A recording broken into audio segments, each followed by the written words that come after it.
America का जदीद तरीन F-35 स्टेल्थ फाइटर, नाटो ममालिक जैसी फौलादी सिक्योरिटी गारंटी और सिविल न्यूक्लियर टेक्नोलॉजी, ये वो सब कुछ है जो सऊदी अरब हासिल करने के बिल्कुल करीब पहुंच चुका है। लेकिन सवाल ये है कि क्या मोहम्मद बिन सलमान ने इसके बदले इसराइल को तस्लीम करने और चीन से नाता तोड़ने का सौदा कर लिया है? क्या मशरक़े वुस्ता में ताकत का वो तवाज़न हमेशा के लिए खत्म होने वाला है जो दहाइयों से कायम था? अस्सलाम वालेकुम दोस्तों, वॉशिंगटन के बंद कमरों में इस वक्त एक ऐसी मेगा डील फाइनल हो रही है जिसने बीजिंग से लेकर तेहरान तक हलचल मचा दी है। अमेरिका सऊदी अरब को एक ऐसी दिफाई छतरी देने जा रहा है जो आज तक किसी अरब मुल्क को नसीब नहीं हुई।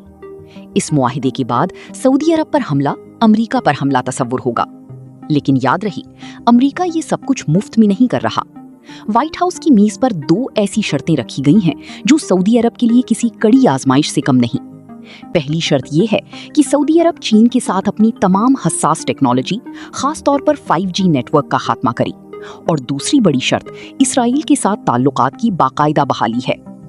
अब यहाँ से MBS की वो सर्जिकल शतरंज शुरू होती है जिसे समझना हर एक के बस की बात नहीं।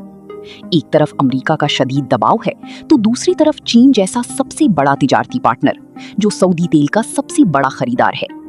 सऊदी अरब ये अच्छी तरह जानता है कि अमेरिका की दोस्ती हमेशा किसी न किसी शर्त से बंधी होती है, इसीलिए वो खामोशी से अपनी प्लान B और प्लान C पर भी काम कर रहा है। जहां वो अमेरिका से टेक्नोलॉजी मांग रहा है, वहीं उसने पाकिस्तान के साथ अपनी दिफाई ताल्लुकात को एक फौलादी दीवार बनाकर रखा है ताकि किसी भी इलाकाई मुहिमजोई की सूरत में पाकिस्तान की तजर्बाकार जमीनी फौज उनका दिफा कर सके। सिर्फ यही नहीं, सऊदी अरब भारत के साथ मिलकर IMEC तिजारती कॉरिडोर पर अरबों डॉलर लगा रहा है ताकि मईशत के लिए सिर्फ अमेरिका या चीन का मोहताज ना रहना पड़े। MBS का असल मास्टर स्ट्रोक ये है कि वो अपने पेट्रो डॉलर्स को एक हथियार के तौर पर इस्तेमाल कर रहे हैं। वो दुनिया को ये दिखा रहे हैं कि सऊदी अरब अब सिर्फ तेल बेचने वाला मुल्क नहीं रहा, बल्कि वो एक ऐसा आलमी मरकज है जहां से गुजरे बगैर ना अमेरिका की सियासत कामयाब हो सकती है और ना चीन की मईशत।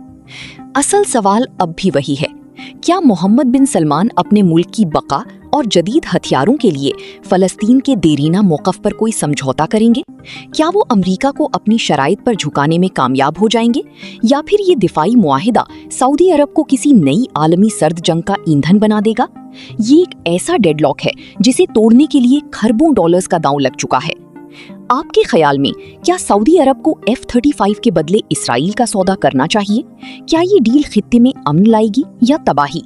अपनी राय कमेंट सेक्शन में लाजमी दें और आलमी सियासत की ऐसी ही गहरी तहों को समझने के लिए नवीद एनालिसिस को सब्सक्राइब करना ना भूलें।